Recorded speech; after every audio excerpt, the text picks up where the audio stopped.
I recently just won a regional with Maliss, and I kind of like this deck. Honestly, I know it's getting a lot of hate because Cyberse is not a popular archetype, but I think now with the current hits and Shifter being gone, it could be a little bit healthier. This is my take on Maliss post Banlist. Check it out.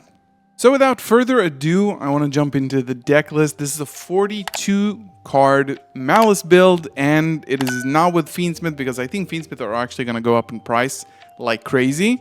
And I wanted to try it without because I think there could be another engine that works a little bit better. Before we begin, make sure to like the video, subscribe to the channel. I want to dive right into it.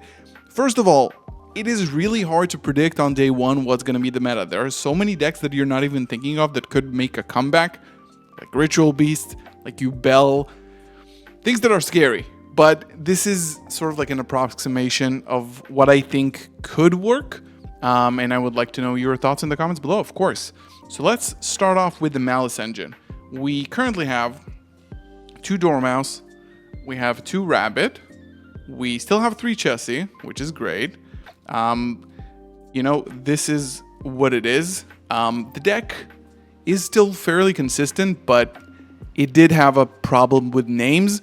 It's going to be solved really quickly in Alliance Insight, but I don't think right now you need things like Signet Mining. This is going to be the name count because it is mandatory. Previously, you would play 3 of each anyway. And for the rest of the Maliss package, we have 2 Underground. Kind of surprising that this got hit. And then 1 of each of the traps. This is like non-negotiable. There could be a world where people start cutting TB11 and just play this deck as an engine. I'm not sure yet because now you have fewer starters, and removing TB11 from the deck makes White Rabbit not a starter anymore. And then you have to play these for consistency. This makes up your 3rd field spell, which people might not actually have played previously. And Goldsark is, you know, it's just another name. It's the worst starter, probably, but still worth it. Now, I am playing Bestials, and I'm trying to play a lot of them. Even without Link Decoder, it is worth playing this engine, and I'll explain why in a second. I'm playing an overall 8 Bestials. Previously, you would have 7, right?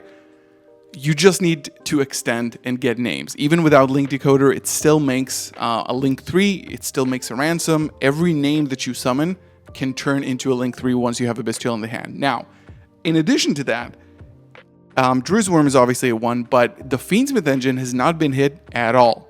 So this could be a really valuable piece of non-engine in addition to the engine. Still, these are probably not going to get hit further than this. This is probably going to be the end result. And it's cool because you can actually, you know, dump Magnum into the graveyard. And if you want to play a Bawaku, you can revive it, search another Bestial. I don't play this one in this build specifically, but this is an option that you could definitely use, and I'll probably end up exploring. Now, the other engine that I did want to play was not Fiendsmith. It was actually Kashtira. I wanted to play an engine that gives me, again, additional bodies. I want to make a Link 3 no matter what. So what I'm playing is 3 Unicorn, 1 Fenrir, because you want to make sure, like, the value in this deck is not the Fenrir, it's the Unicorn, because Unicorn gets you to the birth, and this makes up 2 bodies, right? This plus any name makes whatever you want, essentially, because it, you know, it coincides to a Link 3, because this one gives you an additional body.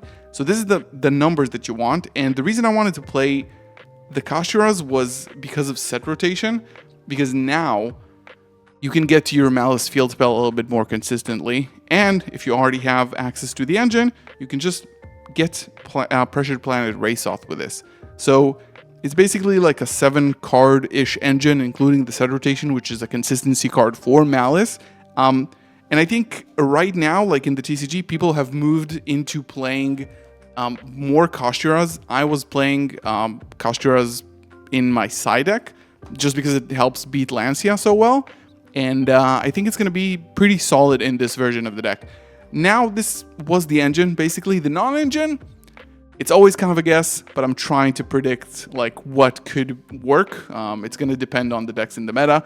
But I think that if Ryziel continues to be a deck, this card is going to be super, super good against them, because once they resolve 1 Bonfire or specifically all their Tachyon cards, which you're going to have to play 6 of now because the deck is so inconsistent, you're going to be able to troll them. And this is probably going to be one of the most high impact cards.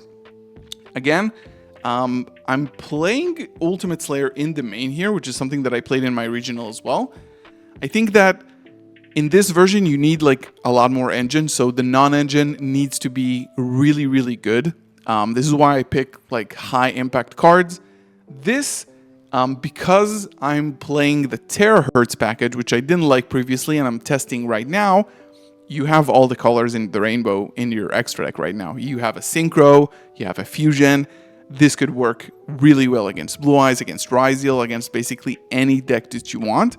And this is the reason why I played Ultimate Slayer, is because I want to utilize the Terahertz package to make this card a really good board breakers, because this deck doesn't necessarily need so many hand traps. You're going to be drawing a little bit less in the combo probably. And then I'm going to play the one limited. Oh my god, I love the fact that it's limited. It's so good. 2 Thrust, 1 Talents. We're going to check out 1 Harpies. I think this is something that has become a little bit more popular in the main. And I think in addition to that, so this is going to be 6, 4, this is going to be 10 and 13 in 42. Just high impact cards. I'm definitely not sure about Dominus Impulse. Again, you have to figure out where the format's going to go. But this is going to be the main deck. I think the engine count I really like, because you can play this deck like Bestial Kashira Control, essentially. Maybe you want to add some Dubellions and Branded Regained.